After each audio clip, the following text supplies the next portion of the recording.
Hey, what's up guys, and welcome back to the Lister Diesel Workshop. So if you're watching this video, you might probably be in the same general scenario that I am here with this engine today. This is a Lister SR2 engine and it's running a 7 kilowatt diesel generator set, and this moron let the engine run out of fuel today. Blame the idiot, aka me, who is meant to be keeping an eye on the fuel tank.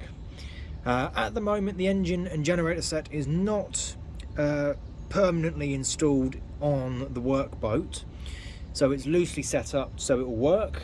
That's the fuel tank up in the corner, which is essentially just a 2-litre Pepsi Max bottle, and I wasn't paying attention today, so I let the engine run out of fuel. So before we really do dive into the depths of this particular video and this engine, we're going to take a look at the 4 main parts of the engine's fueling system. So you've essentially got 4 main components. You've got fuel tank, the fuel filter, and then you've got the fuel injection pumps, which are inside the engine, and then up inside these rocket covers you have then got the fuel injectors. So first thing we really ought to do in terms of bleeding up this engine is to open up the fuel pump housings so we can get a look at the fueling injection pumps. Some engines are fitted with a self-bleeding system. This one does have a self-bleeding system, but it has actually been playing up, so I do need to have a look inside and work out what exactly is going on with the fuel system on this engine. So we'll go over now and we'll start looking at taking apart the fuel housing so we can get to the injection pumps.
Right, so now we've got inside the fuel injection pump housing, we've got the 4 main components exposed.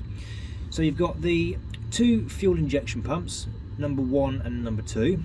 Number 1 cylinder is opposite the flywheel end, so this side will be number 1. And on this engine, as I was saying earlier, we do have the self-bleed system, which is combined of these 2 bleed screws, which are then connected to a bit of pipe which runs up the sides of the heads to the fuel return system, and that is how the engine is deemed to be self-bleeding.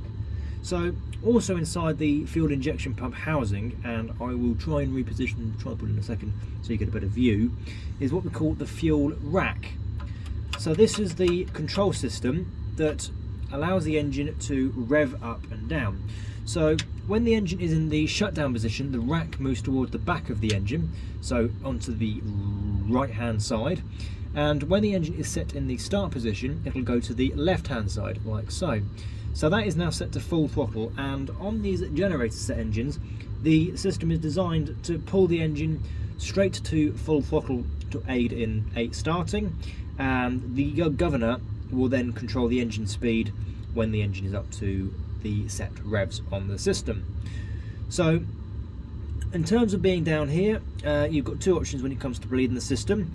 You can either bleed the engine via the 2 main caps to begin with on each side, or you can open off these 2 main bleed screws for both the pumps. Now, the thing with the 2 bleed screws is you've got to be very, very careful with these, because if you don't have a self-bleeding system, you can very, very easily over tighten them. And I do see this quite often in a lot of engines where they've been over tightened and the copper washer has been crushed underneath the system, underneath the valve. And because that copper washer has then been crushed, what tends to happen is it then leaks fuel oil into the engine sump, which then again the sump rises and you think you've got a major problem either with the injectors or the fueling pumps or the return. So that is one to be careful of when you tighten those up.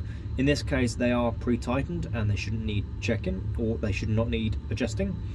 From that, the fuel rack moves freely, so I'm pretty happy that that is okay in there. So the issue is probably further up in the top of the engine, so I'm going to go ahead and pull the rocker covers off for now, and then we'll come back to the fueling pumps in a moment. Alright, so now from moving on from the fuel injection pumps, we can now have a look at the main fuel filter. So the main fuel filter is combined of 3 main elements. You've got the main filter housing, you've got 2 bleed screws, which I'll use as one main item on this engine. You've got the main filter.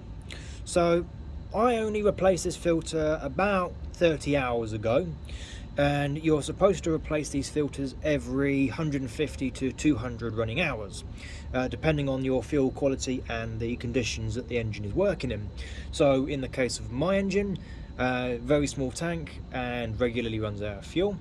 So in this particular case, it would be a case of changing this filter every 150 running hours, or maybe sooner, just because of the amount of fuel that the engine is getting through from a small tank and the amount of dirt or debris that it might pick up.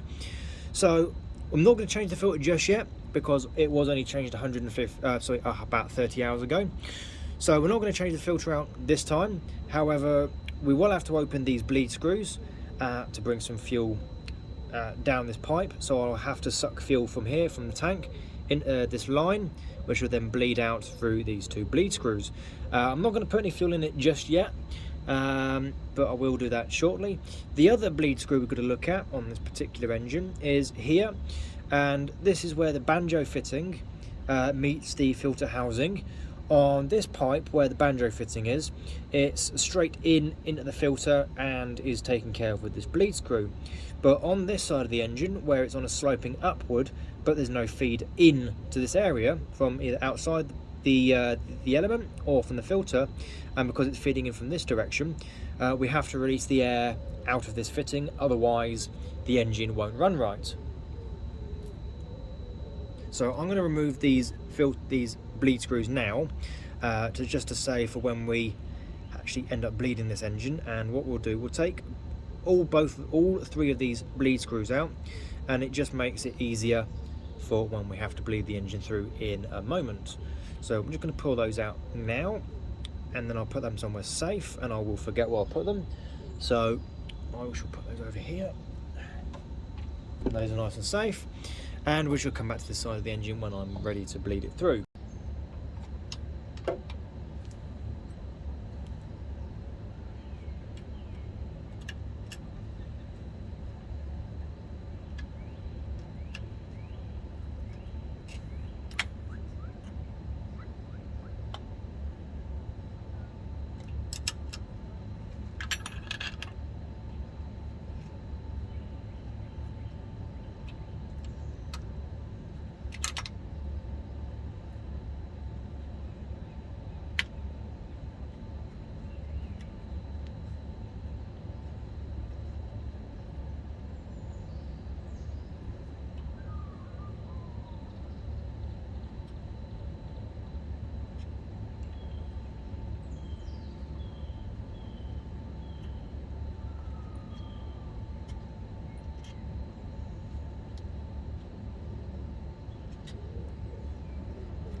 Alright, so now we've got the rocker covers off the engine, we can now see the important components inside the cylinder heads. So you've got the two heads on this particular engine because it's a two-cylinder SR, and inside the rocker covers you've got the injector, oil feed pipe which feeds the two rockers with oil. You've also got the fuel return line which runs underneath the main rocker and exits the cylinder head. You've got the two valves and the hold down studs and the head bolts that secure the heads to the cylinders, and you've also got the push rods that operate the rockers. So normally in a bleeding engine you have to unscrew this nut which is behind the oil pipe, so I'll try and get a bit of a shot of that in a second, but you've got this nut down here which you've got to undo, or just crack it off so it's not tight so the air can escape out of the system. And then what you do is you turn, once you've got fuel through the filter and down to the pumps, what you then do is turn the engine over so you can hear it creaking, so you hear the injectors creak, or you'll see fuel coming out of the actual pipes themselves, and then you tighten the pipes up and that is essentially job done. You wind the engine over about 10 times until you get a very strong squeak or creak from the injectors, and that is when you know you've got the engine bled through correctly. Once you've got it bled through, you can then go ahead and start the engine. It might run erratically for the first couple of minutes while it sorts itself out, but after it's settled down, it is really a case of keep an eye on the fuel, keep it topped up, and don't let it run out of fuel again, because eventually running out of fuel can cause issues with the fueling pumps. It can cause premature wear in the fuel pumps, and it can cause issues in the general future just with serviceability and just being able to get access to serviceable parts for these fuel pumps.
Alright guys, so thanks a lot for watching this video on how to bleed up a Lister SR, SL and ST engine. I hope you guys find this information useful, and please feel free to like, subscribe and comment on these videos and help this channel improve.